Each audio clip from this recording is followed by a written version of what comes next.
يغسل أرواحنا يهدينا. Bismillahirrahmanirrahim. Assalamualaikum warahmatullahi wabarakatuh.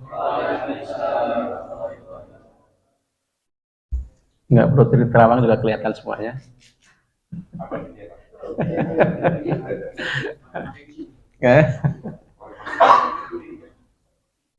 Innal hamdalillah nahmaduhu wa nasta'inuhu wa nastaghfiruhu wa nastahdihi wa na'udzu billahi min shururi anfusina wa min sayyiati a'malina man yahdihillahu fala mudilla lahu wa la hadiya lahu wa man yudlilhu falan tajida lahu waliyyan mursyida. Asyhadu an la ilaha illallah wahdahu la syarika lah wa asyhadu anna Muhammadan 'abduhu wa rasuluhu la nabiyya ba'dah.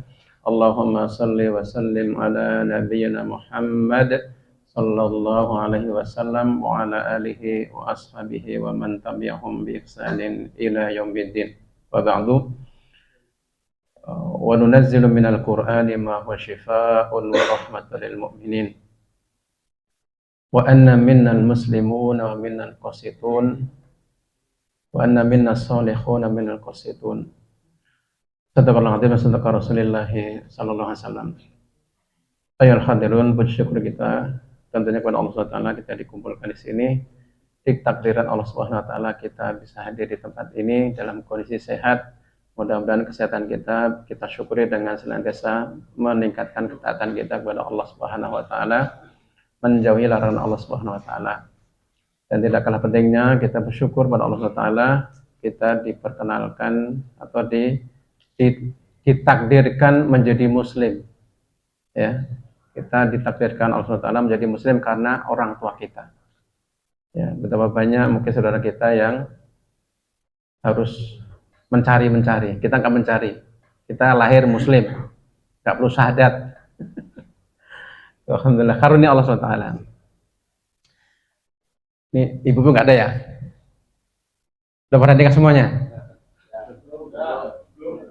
Yang belum tutup kuping ya? Pura-pura gak denger ya. Hadirin yang dirahmati Allah SWT, ada dua kisah tapi hampir mirip. Ya. Pertama itu orang Rawabelong. Ceritanya begini. Dia suami tentunya punya istri kan, dengan 3 anak dan istrinya sedang hamil.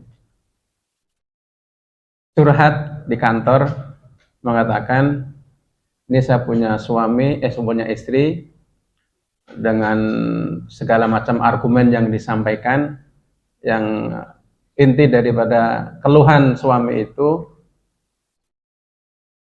minta saya untuk meruqyah istrinya.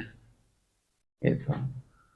Tapi dari pembicaraan itu si bapak ini itu kalau bicara itu kalau nggak pandai menyelah, nggak bisa berhenti.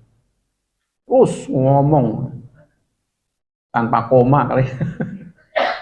Terus akhirnya sepakat, mungkin besoknya atau nggak, kalau nggak salah begitu, atau mungkin sorenya lupa saya itu. Jadi saya bersama beliau ke Rawabelong. Intinya istrinya itu minta cerai, gitu intinya kata dia. Dia nggak mau keluarganya itu selesai di istilahnya belum sampai, anaknya masih kecil-kecil dan istri sedang hamil mungkin 8 atau 7 bulan kalau nggak salah, minta cerai. Oh ya, itu besoknya. Jadi pas ke sana dijemput sopir dan ketemu istrinya, saya bilang, ibu, kemarin bapak sudah menceritakan tentang ibu,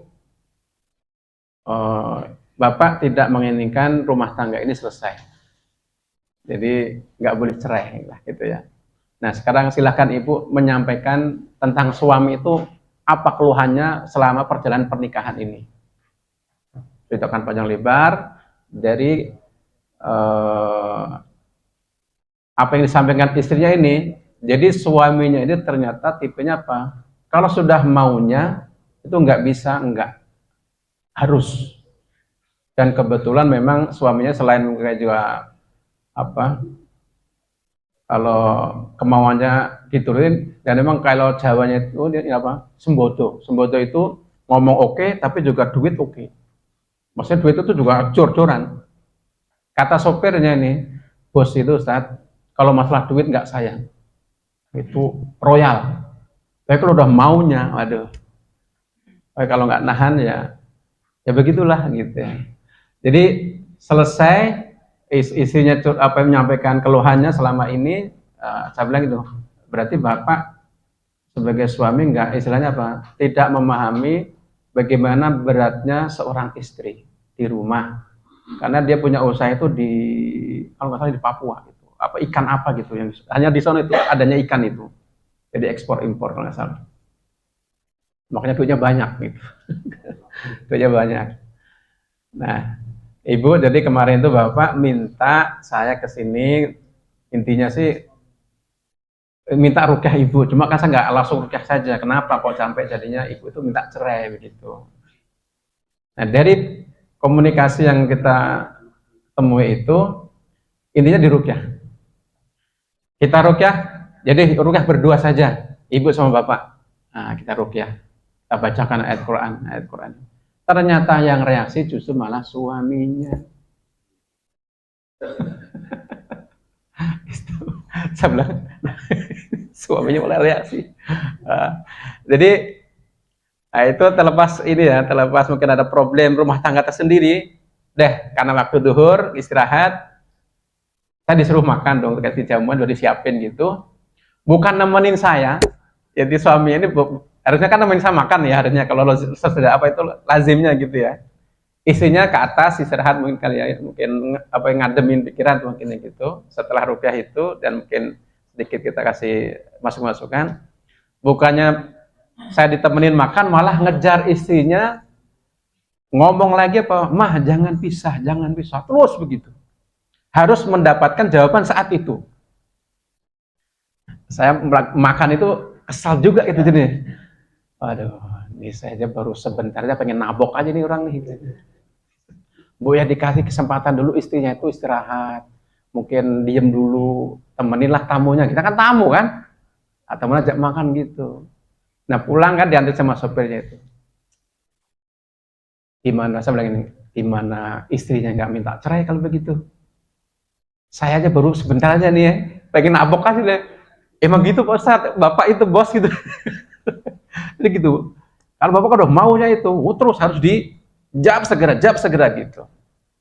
Saya bilang pantas kalau istrinya itu minta cerai. Kenapa tidak dikasih kesempatan untuk berpikir? Jadi tanya langsung dia, tahu maunya begitu. Ini mudah-mudahan di sini nggak ada ya, nggak ada kan? Pada takut sama istrinya, manut. Itu yang versi suami.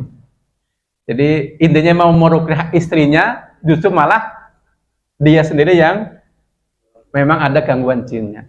Nah ini bisa jadi apa? Jin itu ketika masuk, nah, tanpa disadari bisa mengendalikan orang, omongannya, terus pokoknya orang itu harus salah aja gitu, orang itu. Nah itu yang versi suami. Satu lagi mungkin 1 tahun yang lalu. Kalau yang bapak ini sudah lama. Yang kedua adalah versi istri. Seorang ibu bersama 2 anak, bersama tantenya. Nah, tantenya mengajak ponakannya ini untuk rukyah. Rukyah anak maunya. Tadinya tuh kan anak mungkin masih usia 4 atau berapa tahun lupa saya. Anak ini dia bilang susah diatur. Enggak mau sama ibunya. Pokoknya menurut ibunya mungkin itu gangguan setan gitu. Saya bilang gini, Ibu, secara umum atau pengalaman selama ini, kalau anak-anak itu diduga kuat gangguan jin, itu kalau kita rukyah biasanya yang reaksi justru maknya, mamanya. Itu yang lazim sekali. Itu ada juga bapaknya tapi jarang. Tapi yang sering kita rukyah itu kalau dia anak kecil, kita rukyah gitu, kalau memang dugaan itu gangguan jin, yang reaksi itu justru ibunya.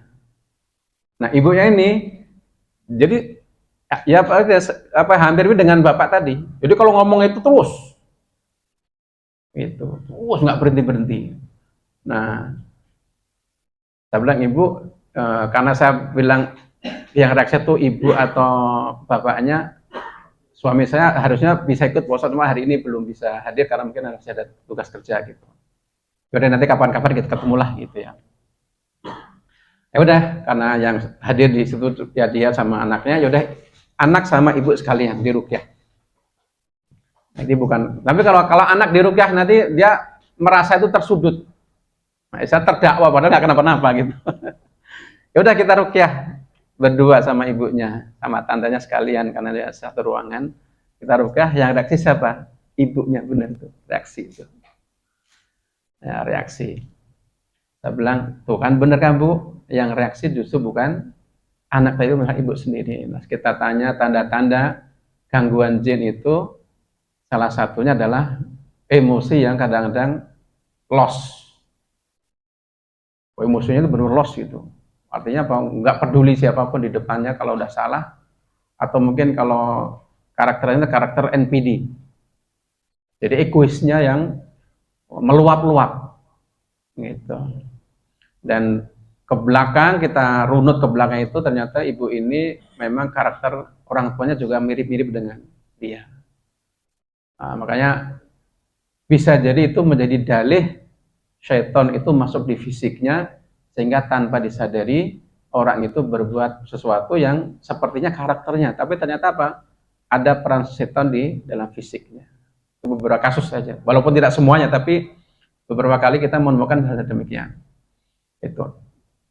Hadirin Allah SWT. Nah, yang paling gampang kita ketahui dari tanda-tanda gangguan jin, ya tadi kan orangnya egoisme yang kelewat batas gitu kalau saya bilang. Jadi secara umum ada 5 nih tanda-tanda gangguan jin kalau mengingatkan. Kalau mungkin dulu pernah dan mungkin sekarang lupa, nah saya ingatkan kembali. Jadi gangguan jin itu bisa dikenali dari tanda-tanda yang dirasakan oleh fisik seseorang. Jadi mimpi buruk, atau mimpi misalnya mau dibunuh, mau dicorokin dari tebing tinggi, gedung tinggi, digigit binatang, atau dikejar hewan buas, atau sebagainya begitu. Itu yang pertama. Sama dengan selain mimpi buruk itu, dia bisa terlihat oleh matanya itu penampakan-penampakan. Kalau di satu tempat, kemungkinan tempat itu. Karena di tempat lain mungkin enggak. Tapi kalau dimanapun, enggak di kantor, enggak di rumah, enggak di rumah, dia tuh melihat terus di jalan, kemungkinan besar di fisiknya. Nanti efek ke fisik apa? Biasanya sering sakit kepala. Biasanya begitu. Terus ke bawah itu area pundak biasanya merasa berat aja. Kemudian sesak-sesak, terus tadi emosian. Itu beberapa kasus yang kita amati dari sekian orang yang kita ruqyah begitu. Yang paling dekat mungkin pekan yang lalu di sini di mana? Pangkalan Nasem, dekat Pangkalan Nasem itu.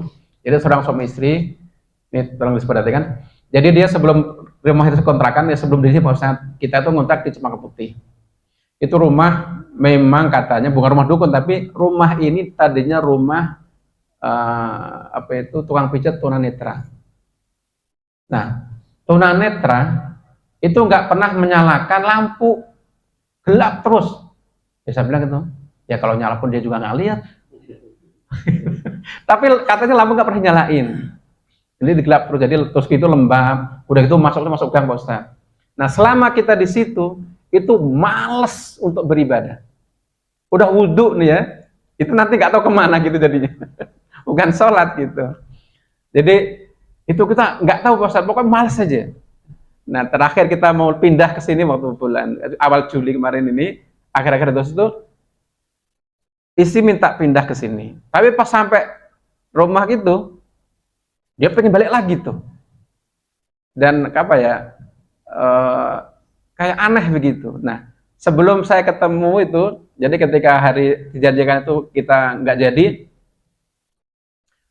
kayak seneng aja gitu. Orang kena gangguan jin itu, kalau kena gangguan jin, jadi ketika mau ruqyah itu terus nggak jadi, itu kayaknya gembira banget.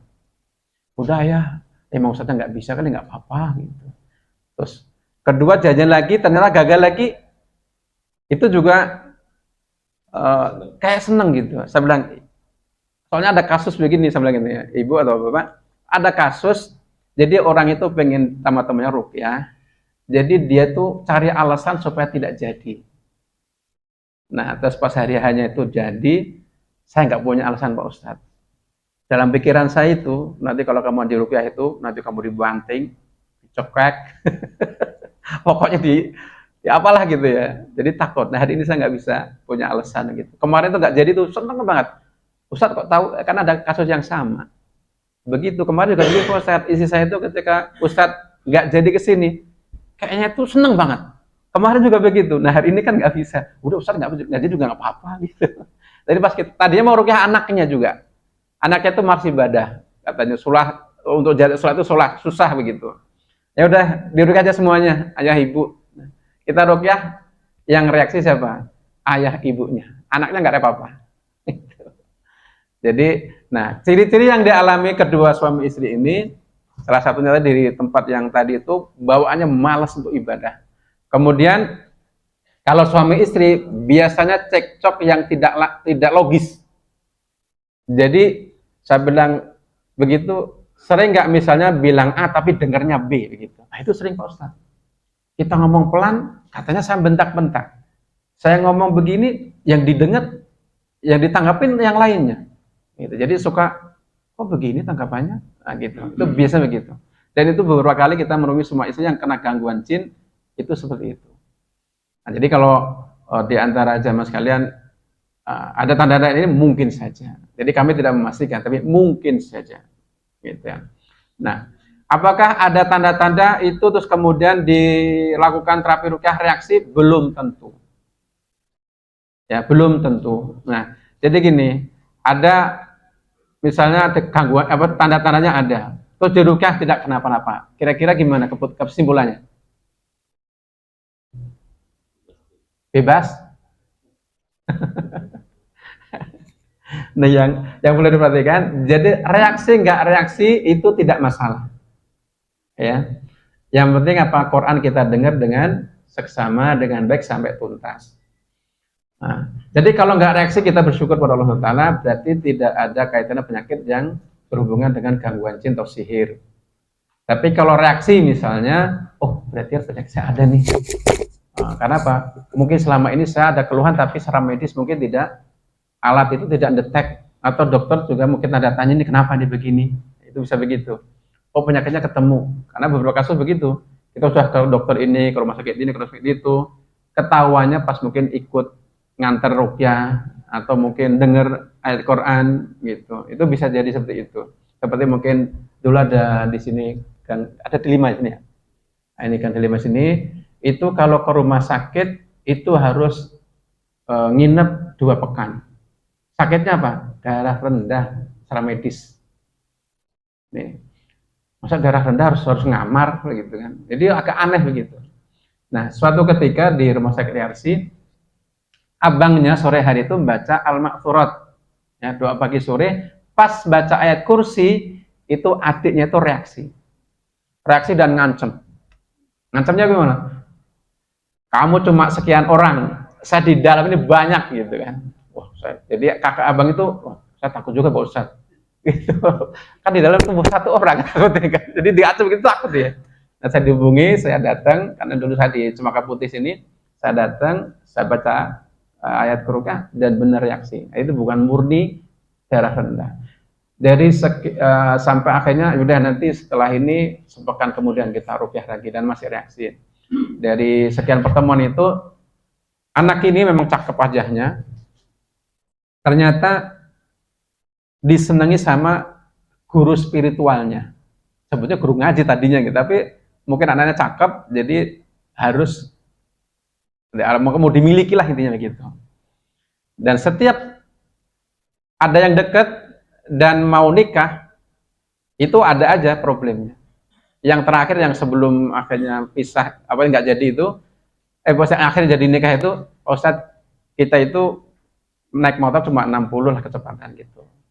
Merencanakan nikah itu tiba-tiba kepleset jatuh.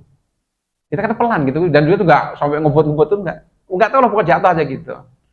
Nah, sebelum akhirnya jadi nikah itu saya semangat itu calon suaminya itu. Jadi harus siap jadi suami, menjadi pendamping. Jangan gentar kalau nanti kemungkinan ini alhamdulillah sudah sekarang udah punya 3 anak kalau nggak salah, ingat saya gitu. Jadi tanda-tanda jin itu kadang-kadang memang agak unik gitu ya, sakit tapi tiba-tiba, tapi diperiksa medis itu nggak ketahuan begitu. Atau juga kadang-kadang mirip-mirip ya, mirip-mirip karakter orang, mirip-mirip penyakit medis, itu ada seperti itu.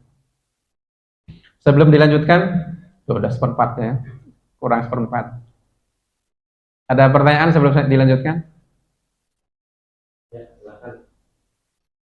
Ngantuk itu tanda gangguan jin.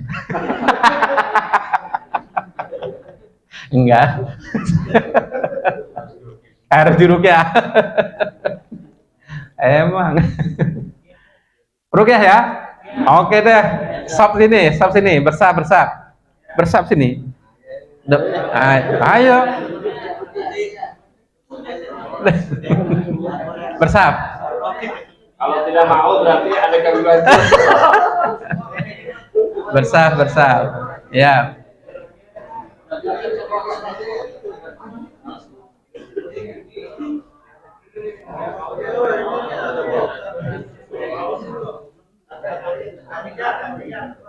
Ayo sini semuanya, biar nanti pada bisa kalau sudah pulang masing-masing. Jadi ini bukan saya ruqyah, tapi ayo ruqyah bareng nanti biar tahu.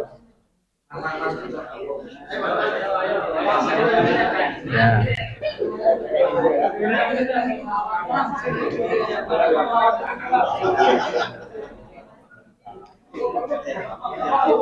Al-Fatihah hafal kan? Al-Fatihah. Surat Al-Fatihah. Al-Fatihah 5 ayat pertama Al-Baqarah, ayat kursi, Amanur Rasulu, Qulhu Afalak Annas. Lazim kalau sering tahlilan hafal itu. Ya. Belakang ikut kan? Ikut. Maju kenapa?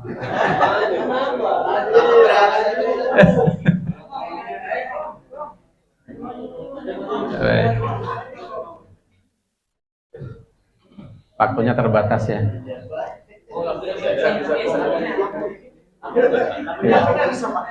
Baik. Ini edukasi, jadi nanti bisa dipraktekkan sendiri atau dipraktekkan ke istrinya yang sudah nikah. Yang belum nikah jangan dulu ya. Ya, jadi kalau misalnya ada keluhan-keluhan yang ringan-ringan, sakit, pusing, atau mungkin sakit perut, pegang saja bagian yang sakit, kemudian baca saja. Baca Al-Fatihah aja nggak apa-apa. Diulang-ulang sampai reda, sampai anteng, atau sudah penyakitnya itu, yang rasa sakit itu berkurang. Nah, kalau nggak reaksi, alhamdulillah nggak apa-apa. Tapi alhamdulillah penyakit hilang. Itu aja. Jadi ruqyah tidak mesti harus gangguan jin. Tidak mesti harus gangguan sihir. Gitu ya. Jadi kalau nanti diurai lagi panjang lagi soalnya. Gitu. Jadi intinya apapun sakitnya, seperti kata Allah SWT, wa nunazzilu minal Qur'ani ma huwa syifa wa rahmatul mu'minin. Kami turunkan Quran sebagai obat. Gitu ya. Jadi kalau ruqyah emang kesurupan? Enggak juga, enggak apa-apa gitu ya. Yang penting pokoknya sakit, entah kita sendiri, entah keluarga kita, bacanya Quran. Niatnya apa? Minta kesembuhan sama Allah Ta'ala. Gitu ya. Oke. Istighfar 3 kali. Astagfirullahaladzim. Kita mohon Allah SWT, mudah-mudahan apabila ada penyakit yang di tubuh kita, apapun jenisnya, kita niatkan kita membaca beberapa ayat Quran, Allah SWT memberikan kesehatan, kesembuhan pada kita, dan nanti bisa dipraktekkan kalau di rumah bersama istri dan putra-putrinya. Al-Fatihah. A'udzu billahi minasy syaithanir rajim. Bismillahirrahmanirrahim. Alhamdulillahi rabbil alamin. Ar-Rahmanir Rahim. Maliki yaumiddin. Iyyaka na'budu wa iyyaka nasta'in.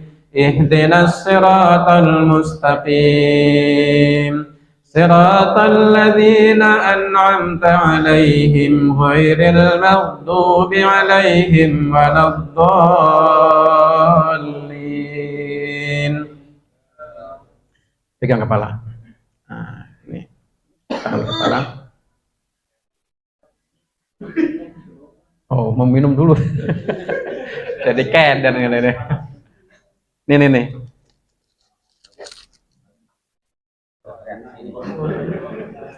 Lah, ini seret. Oke.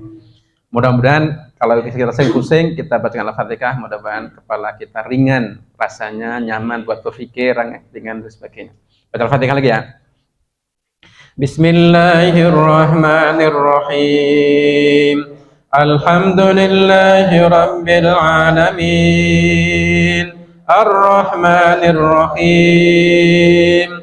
Maliki yaumiddin. Iyyaka na'budu wa iyyaka nasta'in. Ihdinas siratal mustaqim. Siratal ladzina an'amta 'alaihim ghairil maghdubi 'alaihim waladdallin. Bismillahirrahmanirrahim. Alhamdulillahi rabbil alamin. Ar-Rahmanir-Rahim. Maliki yaumiddin. Iyyaka na'budu wa iyyaka nasta'in. Ihdinas siratal mustaqim. Siratal ladzina an'amta 'alaihim ghairil maghdubi 'alaihim waladdallin. Pegang dada. Nah, bagian sini ya. Mudah-mudahan yang mengalami sesak-sesak, Allah Subhanahu wa taala berikan kelapangan dada kita. Baca 5 ayat pertama Al-Baqarah. Bismillahirrahmanirrahim. Alif Lam Mim. Dzalikal kitabu la raiba fihi hudan lil muttaqin. الذين يؤمنون بالغيب ويقيمون الصلاة ومما رزقناهم ينفقون والذين يؤمنون بما أنزل إليك وما أنزل من قبلك وبالآخرة هم يوقنون أولئك على هدى من ربهم وأولئك هم المفلحون. بسم الله الرحمن الرحيم. ألف لام ميم.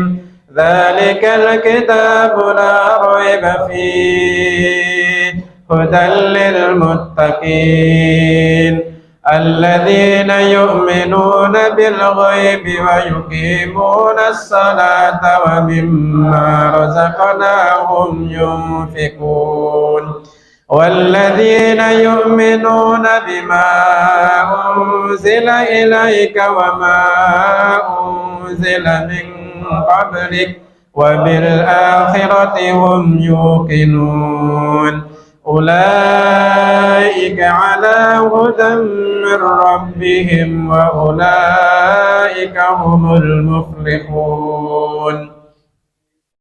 Nah, perut, tempelin di bagian perut, ini produksi makanan.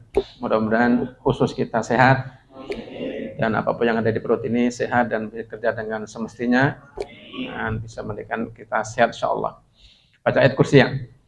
Bismillahirrahmanirrahim. Allahu la ilaha illa huwal hayyul qayyum. La ta'khudhuhu sinatun wa la nawm. Lahu ma fis samawati wa ma fil ard. Man dhal ladzi yashfa'u 'indahu illa bi idhnihi. يعلم ما بين أيديهم وما خلفهم ولا يحيطون بشيء من علمه إلا بما شاء وسع كرسيه السماوات والأرض ولا يؤوده حفظهما وهو العلي العظيم الله لا إله إلا هو الحي القيوم لا تأخذه سنة ولا نوم له ما في السماوات وما في الأرض من ذا الذي يشفع عنده إلا بإذنه يعلم ما بين أيديهم وما خلفهم ولا يحيطون بشيء من علمه إلا بما شاء وسع كرسيه السماوات والأرض ولا يؤوده حفظهما وهو العلي العظيم. Ada yang pusing? Enggak? Atau sakit perut? Enggak juga? Kenapa? Enggak kan?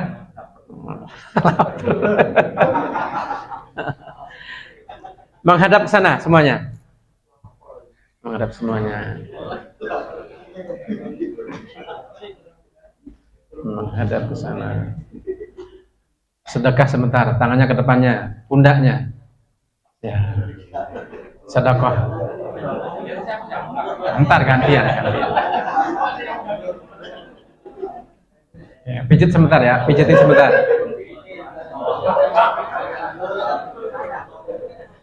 Ya. Pijat sebentar, terus kemudian di yang tengah ini ada nongol dikit kan? Nah, tangan tempel situ. Tempel di bagian tengah sini. Ya, itu. Oke. Baca amanah Rasul. Bismillahirrahmanirrahim.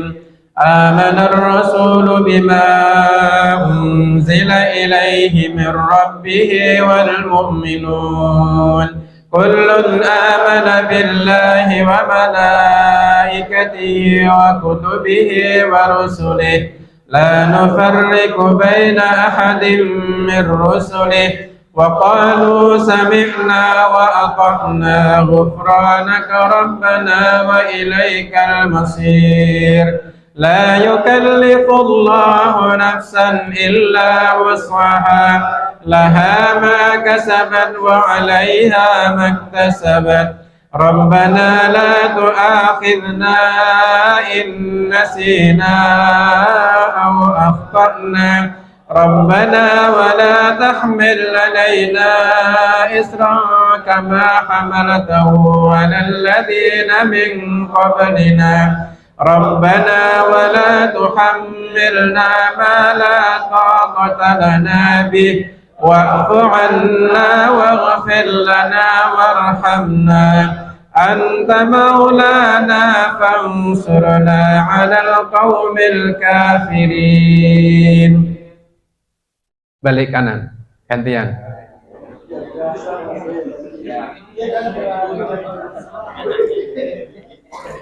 Mungkin setahun sekali nih ya. Pijat tadi berapa pijitan?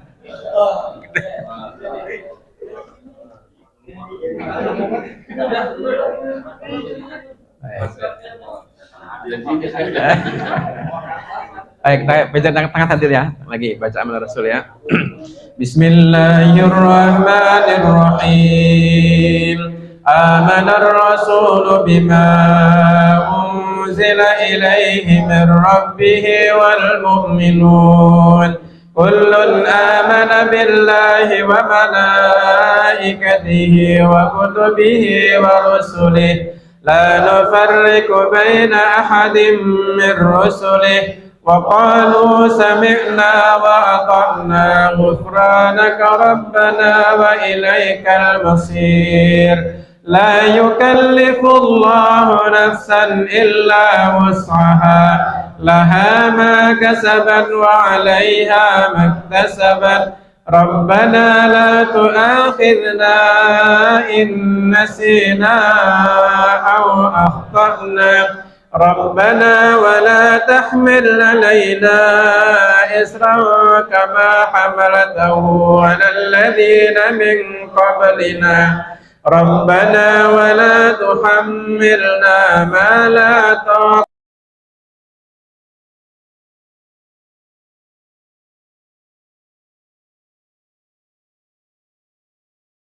fansurna 'alal qaumil kafirin. Gak apa-apa, hadap sini. Tangan dihimpun seperti berdoa. Tiup dulu. Tiup ke gitu. Kita baca kulhu afalak anas. Bismillahirrahmanirrahim. Qul huwallahu ahad. Allahus samad. Lam yalid wa lam yulad wa lam yakul lahu kufuwan ahad. Bismillahirrahmanirrahim. Qul a'udzu birabbil falaq min syarri ma khalaq wa min syarri ghasikin idza waqab wa min syarri naffasati fil 'uqad wa min syarri hasidin idza hasad. Bismillahirrahmanirrahim. Qul a'udzu birabbin nas malikin nas ilahin nas min syarril waswasil khannas alladzi yuwaswisu fi sudurin nas minal jinnati wan nas. Usapin muka, kepala, terus seluruh badan. Nah, gitu.